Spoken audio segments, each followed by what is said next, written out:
This was me in 2015. 183 pounds, addicted to junk food, highly pixelated. But I lost 43 pounds in just 75 days. And I'm gonna walk you through each step I took.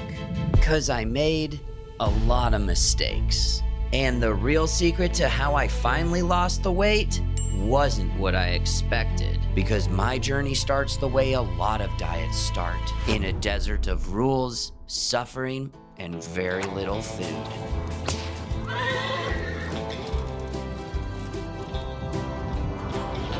Day one of my weight loss plan started with waking up at the butt crack of dawn. I figured if I'm gonna change how I eat, I might as well change my entire life also. All or nothing thinking, all or nothing thinking, all or nothing. I'm gonna take a shower now. You can't be here for this. After showering, it was time for breakfast. Yeah, I'm not gonna eat this. But this is what my typical breakfast looked like before I decided to lose weight. 700 calories of pure sugar. We elves try to stick to the 4 main food groups. So for my new plan, I replaced this breakfast with this breakfast. 4 eggs and black coffee. If I could talk to younger me, I'd probably tell him to eat a few more eggs. Yeah, it only took me 2 minutes to eat breakfast. But despite eating way fewer calories, my new breakfast actually kept me feeling full all the way to lunch. We've got veggies, lettuce, salad. Oh gosh, is that canned salmon? Those were rough times. But I also wasn't married in 2015, so I just had my chunky self to worry about. The crowning glory of this beautiful salad was the salad dressing I chose to use. I always used the light versions. Oprah told me that fat was making me fat, and I trust her. If I could go back and do it again, I'd probably use olive oil and vinegar. But nevertheless, I still lost plenty of weight eating seed oils.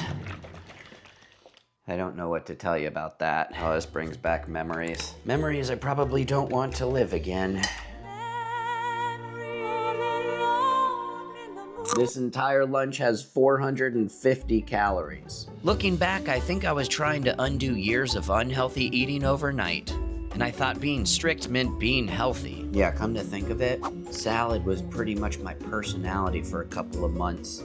In between meals, I usually stayed busy with work. But unlike right now, where work is actually distracting me from thinking about food, in 2015, I did something that made weight loss much harder.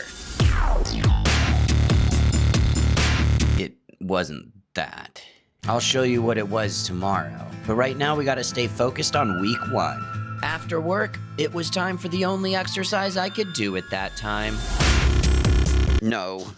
It was walking in the woods by myself. And I don't know how many steps I took back then because I didn't have a step tracker. I just walked for an hour and a half. So let's find out how many steps that is. Start the timer. We're gonna put a timer right up here.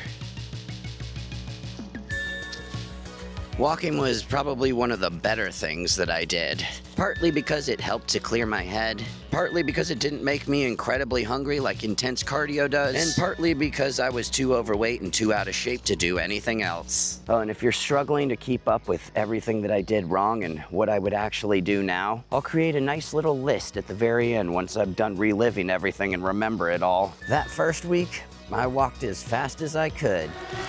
I figured the faster I walked, the more calories I'd burn, and the faster I would lose weight. And guess what happened? I ended up getting shin splints. Was it because I was running an imaginary race against an Olympic walker? Was it because I was so out of shape and overweight that even walking was hard? I don't know why it happened. But like Kelly says, what doesn't kill you stronger kills ya. That's bad advice, don't follow that.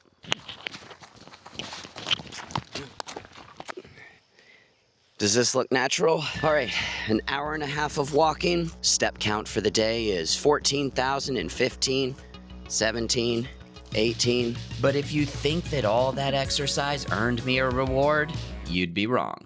2015, Justin thought that suffering was the reward. Yeah, I mean, this is kind of sad. During week 1, dinner was pretty much lean proteins and vegetables, because dietitians told me that this is how you lose weight and get healthy. It's everybody's favorite dieting food, chicken breasts. Also every bodybuilder's reason for raging out at the gym during a cut. I could have made this easier on myself by just following one simple rule. Eat mostly unprocessed real food. But then this is my story and my mistakes. Total calories for this meal?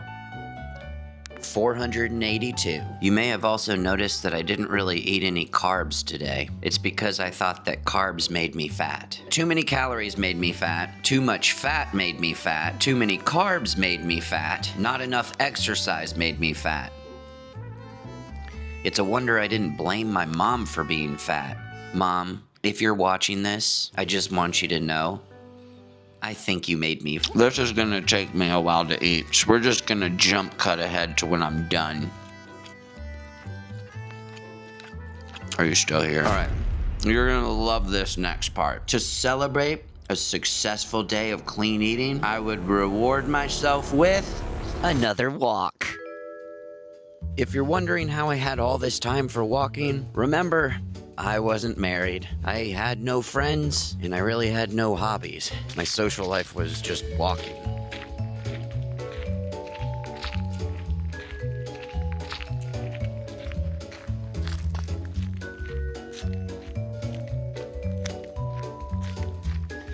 Okay, maybe this is why I got shin splints. At the end of the day, I'd take another shower. Lukewarm. Like my excitement for tomorrow. You still can't be here. After my shower, I'd probably read for a little bit, and then I'd go to bed by 9:30 to avoid late night snacking. So I ended up eating around 1,200 calories, and I hit more than 21,000 steps for the day. Yeah, that's a little excessive. It was your standard dietitian's weight loss plan. You get fast weight loss, and it's great for jump-starting your progress, but it's not sustainable. Like, not even close. Which is why it worked. And why it didn't. After just 1 week, I was starving all the time. Oh, and I couldn't exercise for a few days. I got the shin splints pop. It was time to rethink things.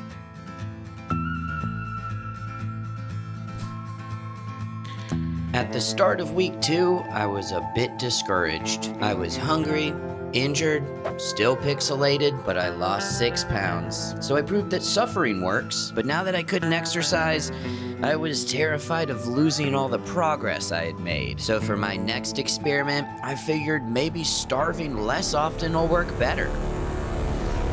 So I started tinkering with something called intermittent fasting, an eating pattern that alternates between periods of eating and voluntary fasting. Really, I think I just wanted to be able to eat normally some of the time rather than starve all of the time. So instead of eating breakfast, I just read my Bible. And the craziest thing happened when I skipped breakfast. Something that would change my life forever. Absolutely nothing. I didn't die. I didn't faint. I didn't wither away into butt dust and blow away in the wind forever. Which was weird, because my entire life I'd been told things like, breakfast is the most important meal of the day. Skipping breakfast destroys your metabolism. If you skip breakfast, you'll die before lunchtime. But all I had was coffee and water, and I didn't feel any different than if I'd eaten my 4 eggs for breakfast. So the next day, I decided to do something even crazier. I skipped lunch too. At first, it felt like a game. Like every hour without food was another level unlocked. But remember how I said my job made weight loss much harder? Well, here it is.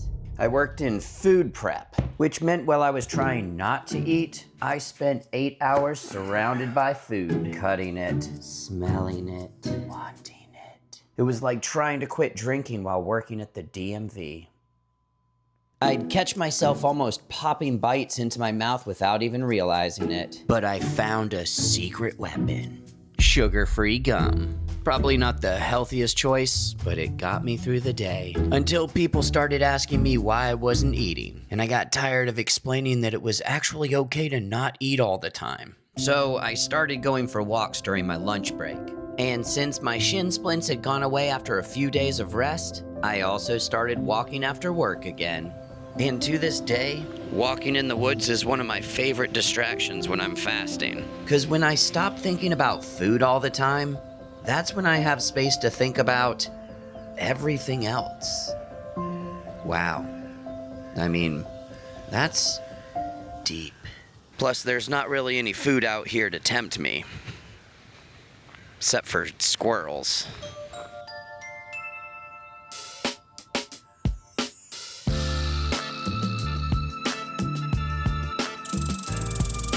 I remember the first few days I fasted were kind of unnerving. I never really skipped meals before, so I didn't know what to expect. But by the end of that first week, I finally hit my stride. And I felt like I could do this forever. And I probably would have, if it weren't for what happened in week 4. Ooh, foreshadowing. But I still ate dinner. Oh, and I allowed myself to eat carbs again. So, yay me! Some days I followed 20 and 4 intermittent fasting, but most days I just did OMAD. Apparently I like acronyms. And at first, the food that I ate was pretty simple. This entire meal has about 800 to 900 calories, and even after not eating all day, I'll be hard-pressed to finish it all. But the best part was, intermittent fasting was working.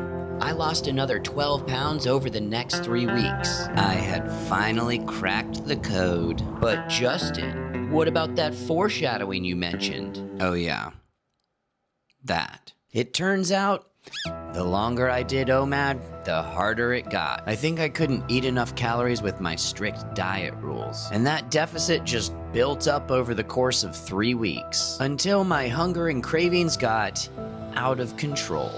And I started eating junk again, and wouldn't you know it, my weight loss stalled. Looking back, I probably shouldn't have done OMAD every single day. But I also realized that the problem wasn't really the plan.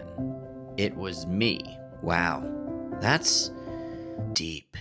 Somewhere I stopped looking for a new way of eating, and I started looking for a loophole. A cheat code that would allow me to eat the same junk food that got me unhealthy in the first place.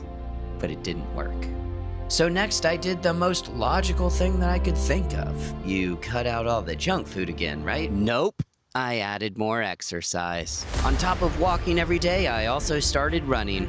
And within 3 days, you'll never believe what that extra cardio did for my body. It gave me shin splints again! But I'd learned an important lesson. Finding balance is what really matters. It doesn't take perfection. It just takes a willingness to keep going. And you can't cheat a bad diet. What you eat matters way more than anything else. Wait, that's like 5 lessons.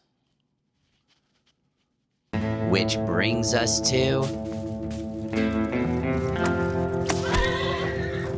By week 6, I had hit a wall again. I thought I had found the secret with intermittent fasting, but it stopped working. And every expert just said the same thing. If you eat less and move more, you lose weight. But eating tiny meals made me miserable. And every time I moved more, it gave me shin splints again! So, I got myself an epiphany. What if I just don't eat? For a while. Prolonged fasting, the ancient art of not eating every day. People did this before calories were invented and before weight loss became a multi-billion-dollar industry. I started with alternate day fasting. One day I would eat 3 meals, the next day I would eat nothing. After that, I tried 48 hours. Then I did 72 hours. And I did 5 days without food. And something really weird started to happen. The longer I fasted for, the easier it felt. Phase 1 burned me out in just 7 days. Phase 2 got harder and harder until I hit a plateau. But longer fasts, this was simple. And it kept working. On my fasting days, I would have coffee, water, coffee, sparkling water, coffee, lemon water, and coffee. On eating days, I stuck mostly to unprocessed foods, but there weren't really any rules. Some days I ate clean. Other days I ate emotionally. But I never let it stop me from fasting the next day. I didn't count calories or portion control. I just ate until I felt full. Because when I fasted, I was eating 0 calories. And the only exercise I did was walking, which technically was cardio because I was really out of shape. But I didn't add any exercise until about 6 months later, because fasting taught me something really important. Exercise is great for your health, but it means absolutely poop for weight loss. Fasting let me eat way less than I could ever hope to burn with exercise. Because with prolonged fasting, I never hit a plateau. I lost 4 to 5 pounds every single week. A few people told me that what I was doing was dangerous. All the experts told them that they should only lose 1 pound per week. But it never made sense to me why I could gain 5 pounds in a week, yet I was expected to take a month to lose it. Plus, fasting never felt dangerous. It actually felt free. Later on, I'd learned how people have been fasting for thousands of years. That when you fast, your body actually enters ketosis and uses its stored body fat for energy. How fasting curbed my cravings and broke my addiction to junk food. And how it gave me a tool that I could come back to anytime my weight crept back up. But just 75 days after I'd started, I was at my goal weight. I had lost more than 43 pounds, and I never gained it back.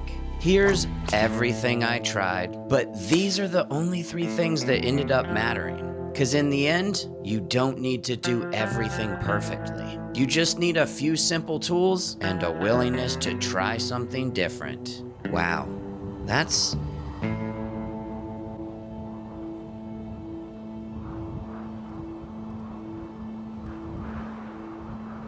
Ooh, that's deep.